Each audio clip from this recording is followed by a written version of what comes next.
अरे कैसे हो आप लोग सब ठीक ठाक? We're hearing about Microsoft and Bethesda. Apparently European Union is getting their schlongs involved. I'm like, what the f? We have good news for Call of Duty, and apparently we caught David Vonderhaar in 8K. Sadly, we couldn't caught him in 64K. Those cameras cost a fortune, okay? Also, Cyberpunk 2077 source code is getting sold for $1 million. This is big sad, okay? We have 7 stories at our hand, so let's go for 2 likes on the video. But coming in at number 7. We're hearing that Far Cry 6 and Rainbow Six Quarantine still releasing before October 2021. This information is coming from Ubisoft investor call. Ubisoft CFO Frederick Dugwit, I hope I didn't butcher the homie's name, he revealed that both games are still planned to be releasing before September 30th, 2021. And the hilarious thing here is that Ubisoft was asked about the name of the Rainbow Six Quarantine, you know, the codename Quarantine. Obviously we're in the Ronnie situation. He says on Rainbow Six Quarantine, we are creating a product that is actually, as its name today, it is something we are evaluating, and we will see what comes in the future on that product. So maybe they're gonna change the name of Rainbow Six Quarantine to something like Rainbow Six Your Mama or something like that. I'm not sure, guys. The good news here is that Far Cry 6 and Rainbow Six Quarantine should be coming up before September 30th. And obviously we haven't seen gameplay. There has been no bat whatsoever. At number 6, the homie Mr. Demon Reacher added me in the situation, and this situation is crazy, y'all. The hackers were like, hey, you have been epically pawned, and they said you have 48 hours. They couldn't even wait 48 hours, or maybe it has been 48 hours. Maybe CD Projekt actually put up on their Twitter kind of late, right? Maybe they were late to upload that. Maybe they publicly tweeted that because they couldn't come out with a better decision. And now we're hearing that Cyberpunk 2077 code allegedly up for auction. The hackers are allegedly selling the source code to CDPR Games on the Exploits forum for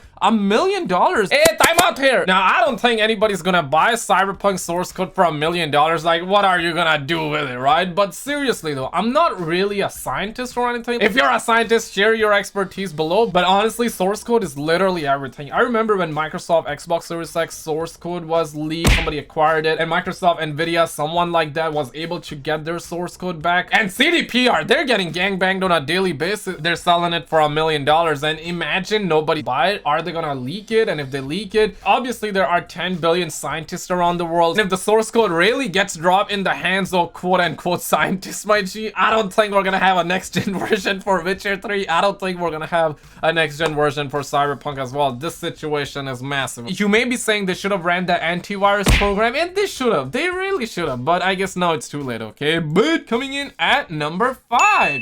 We're actually hearing that a US law firm is now investigating a class action lawsuit against Sony, alleging analog stick drift in the PS5 DualSense. If you're an Xbox guy, don't laugh, okay? Because this is the same situation we saw even happen to Xbox and Microsoft as well. People are filing lawsuits against Xbox controller, and I guess now everybody's even. This is the reason why I play on Soulja Boy console. And surely we got Dr. Inibao here. The homie Doodle added me in the situation saying sauce. I appreciate the sauce, brother. I appreciate it. That lawsuit should have been for the adaptive triggers. It's broken for a lot of people. And the homie Slushy says that you're the one who keeps getting fat every day. Slushy, I know you're gonna be watching this video. Cut the cap. Or I mean, you're kind of spitting facts in a way, right? But at the end of the day, you should tone down your settings. Drink water and not G Fuel. Not G Fuel. Not G Fuel. We're hearing that the European Union has found that Microsoft proposed $7.5 billion acquisition of ZeniMax could fall within its competition regulations, but no final decision has been made on the deal. And apparently the European Union will decide by March 5th whether to clear the acquisition or not, and if they clear it, Xbox firm will regain ownership of the games publisher Bethesda. Now it really does look like the European Union always want to get their schlongs involved in everybody's business, right?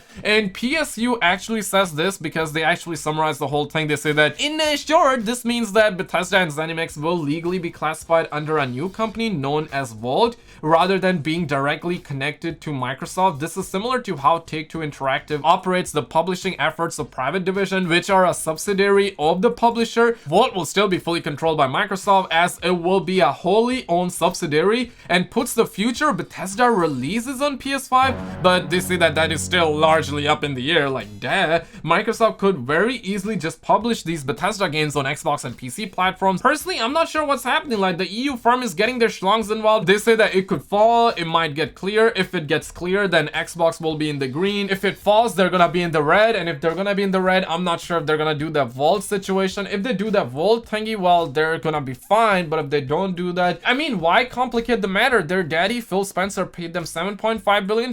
They're ready to accept Xbox deal, and Xbox is ready to make an offer, right? Let them figure out why you want to get your schlongs involved, my guy. But on March 5th, we're gonna find out. At number 3, we got some really good news. Vonderhaar started talking, yo! And recently he started tweeting, and this is what I like, okay? He started communicating, and obviously says that making video games is legit hard. What is that? Dozens of people dedicated to you. A man from the streets actually added him in the situation about the bad spawn, so you know, he just says that. I mean, come on, Vonderhaar, like, yeah, I get it, it's hard, but at the end of the day, the homie just want the spawns to be better, right? And this is where the sauce is truly, yeah. Oh my god, it's Birdman says dude horny on the timeline instead of addressing leak play. And to be honest, he kind of spitting facts, but at the end of the day, don't you get horny? Like, David Vonderhaar is also a homo sapien. He can get horny as well, and obviously the homie is getting big horny, alright? Like, the situation is kind of sauce here. We have Ellie Miller here. She formerly worked on Call of Duty. She was the PR girl for Call of Duty, and she actually flew me out for WW2 DLC 1, and I'm forever grateful for that. But nowadays, I cover all the good and bad news with Activision and Call of Duty, so I'm probably put on the list. But Vonderhaar did get horny and says, do you have a boyfriend? She responded with a gift saying, me. Vonderhaar put up this image, right? And to that, a man from the street says that she filing for divorce if you don't change the rank system. Homie, chill. She is the former ex Call of Duty PR girl. She's not his wife, or maybe she is. I'm not sure. Like, I do not dig into anybody's personal life. But the point here is that you give him so much.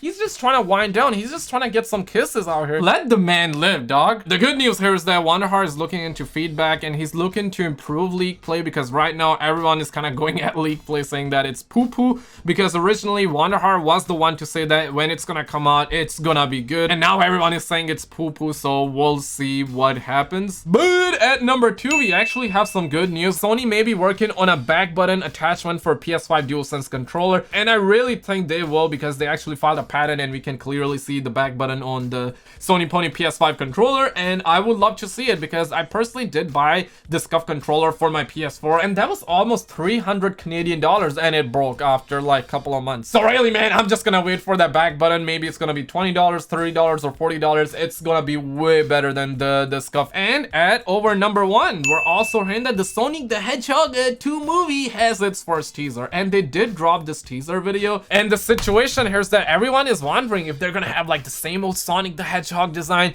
And if you remember that, my G, you already know, like, there was a massive controversy on that. Like, people, young stocks were going up. He was constantly making videos about the situation. It was actually hilarious, but then they obviously fixed the Sonic design and they were praised, and now they're gonna be coming out with Sonic the Hedgehog 2 movie, so I'm interested in seeing what's gonna. But hit the subscribe bell. I will keep all of you chat masters in the loops. Check out this video on the screen. You're gonna get a kick of dopamine, and I will see you right there.